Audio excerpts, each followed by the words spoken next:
नहीं मैंने कोई बनावटी बात नहीं बोली है या मैंने कोई बना के नहीं बोला है।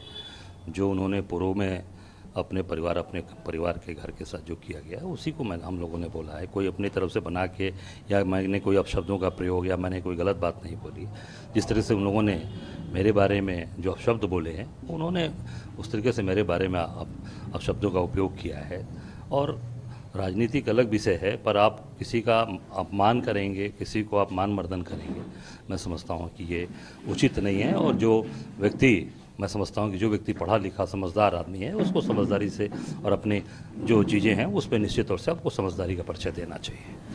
हम कह रहे हैं कि मध्य प्रदेश सीट बंटवारे में ये चर्चा हुई थी कि जो सपा के पुराने कैंडिडेट जीते हुए हैं। अब इस बारे में मुझे कोई जानकारी नहीं है।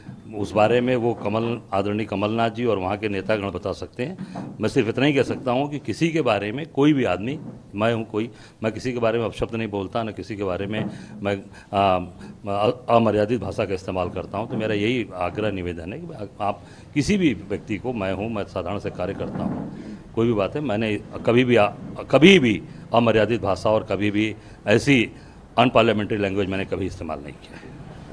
जाति जनगणना को लेके वो कह रहे हैं कि कांग्रेस ने जाति जनगणना को सबके सामने नहीं लाया था। अब वो कोशिश करती है कि जाति जनगणना आए, क्योंकि उनको पता है कि वो जो जनगणना और जो निचला तबका है वो उनके साथ नहीं है। नहीं, सभी अभी जहाँ जब स्टेट्स के चुनाव हुए हैं, कर्नाटका में चुनाव हुए हैं, देख लीजिए वहाँ की स्थिति क्या रही है। जो भी वहाँ के सारे मतलब सभी कास्ट के लोगों का समर्थन मिला, सभी बिरादरी, और कांग्रेस सबको लेके चलती है। आप अभी देखेंगे, अभी जो 5 स्टेट के चुनाव हैं उसका भी परिणाम सब सामने ही आ जाएगा। तो जाति जनगणना के लिए हमारे राष्ट्रीय नेतृत्व आदरणीय राहुल जी ने और हमारे राष्ट्रीय अध्यक्ष जी ने सारी बातें रख दी हैं। निश्चित तौर से हम उसका समर्थन करते हैं और जल्द से जल्द होनी चाहिए। शिवपाल जी कल हरदोई में उनका भी मिलता जुलता बयान आया कि कांग्रेस अपने छोटे नेताओं पे बोलने पर रोक लगा है। अब जो मैंने पहले बोल दिया है, सारी बातें सामने आ गई, उसमें कोई बोलने का उचित नहीं। अच्छा, तेलंगाना की बात करें, राहुल जी ने एक बात कही थी कि तेलंगाना स्टेट को अलग स्टेट का दर्जा देने में मेरी माँ ने, सोनिया जी ने और कांग्रेस ने बहुत ही अपना खून पसीना लगाया।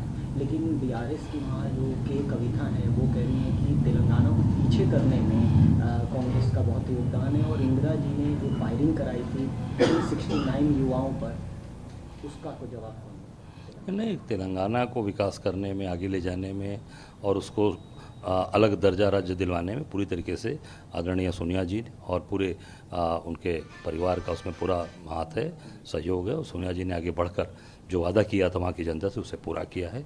हमारे नेता राहुल जी ने वो सही बात बोली है, एकदम पूरी बात 100% सही है। लेकिन इंदिरा गांधी के ऊपर भी एक आरोप लगा दी कि नहीं, वो देखिए, पुरानी बातें चीज़ों करेंगे तो बहुत सी चीज़ें हैं। मैं समझता हूँ कि जो भी विकास का कार्य, जो भी सारी चीज़ों को लेके आगे बढ़ाना, वो कांग्रेस ने किया है।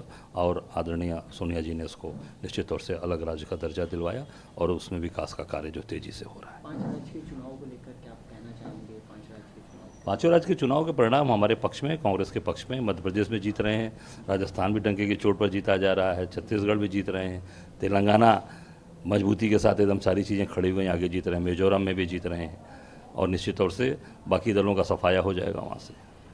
सर आखिरी सवाल कि आज इसरो ने गगनयान की लॉन्चिंग, सफल लॉन्चिंग की है, उस पर क्या कहेंगे? नहीं, निश्चित तौर से मैं अपने वैज्ञानिकों को शुभकामनाएं देता हूं। निश्चित तौर से भारत को गर्व है, हम सबको गर्व है, उनको पूरी कांग्रेस पार्टी को अपने वैज्ञानिकों पर गर्व है।